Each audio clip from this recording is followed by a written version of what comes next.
ಶಿರೋದ್ಧಾರಿಯನ್ನು ತಿಳಿದಿರುವಂತಹ ನಾನು ನೇರವಾಗಿ ಹೋಗಿ ಕುಳಿತನಾಗೂ ಮೇಧಾವಿಯಲ್ಲಿ ವಿಚಾರವನ್ನವರು ಆಶೀರ್ವಾದವನ್ನು ಪಡೆದು ಬಂದವರಿದ್ದೇನೆ.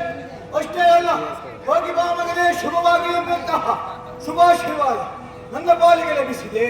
ಸಂತುಷ್ಟನಾದಂಥವರು ನೇರವಾಗಿ ಕುದುರೆಯನ್ನ ಅಡಗಿ ಮುಂಬರುತ್ತಾ ಈಗ ಬಂದು ತಲುಪಿರುವಂತಹ ಪ್ರದೇಶ ಕುಂತಳ ಹಾಗೂ ಚಂದ್ರಾವತಿಯ ಗಡಿ ಪ್ರದೇಶ. ನಾನೀಗ ತಿಳಿಯುವುದು, ಈ ಹಿಂದೆ ತಂದೆಯವರೇ ಹೇಳಿದವರಲ್ವೇ, ಕುಂತಳವನ್ನು ನೀನು ಪ್ರವೇಶ ಮಾಡಬಾರದು, ನೀನಲ್ಲಿ ಯುದ್ಧವನ್ನ ಕೊಡಲೇಬಾರದು ಎಂಬುದಾಗಿ. ಹಾಗೆ ಅಂದಿನಿಂದಲೇ ಕುತೂಹಲ ಪ್ರಾರಂಭವಾಗಿತ್ತು. ಕುಂತಳ ಹೇಗಿರಬಹುದು, ಯಾವ ರೀತಿ ವಿಜೃಂಭಿಸ್ತಾ ಇರಬಹುದು ಎಂಬುದಾಗಿ. ಯಾಕೆ ಇಲ್ಲಿರುವಂತಹ ಮಹಾರಾಜರು ಮಾಡಿರುವಂತಹ ಸುಧಾರಣೆ ಹೋಗಿ ಈಗ ಮಾತ್ರ ಪಟ್ಟ ಸಿಕ್ಕಿರುವಂತಹ ನಾನು ಚಂದನಾವತಿಯಲ್ಲೂ ಮಾಡಿದೆ ಅಂತಾದ್ರೆ ತಪ್ಪಲ್ಲವಲ್ಲ. ಆ ಕಾರಣಕ್ಕಾಗಿ ಎಷ್ಟೋ ದಿನಗಳ ಮನದ ಬಯಕೆ ಕುಂತಳವನ್ನು ನೋಡಬೇಕೆ.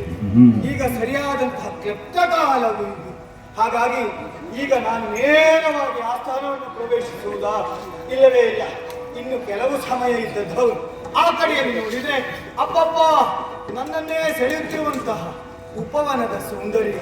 ಕೆಲಕಾಲ ಉಪವನದಲ್ಲಿ ಧರಿಸಿ ತಿಳಿದರೆ ತಪ್ಪೇನಲ್ವಲ್ಲ.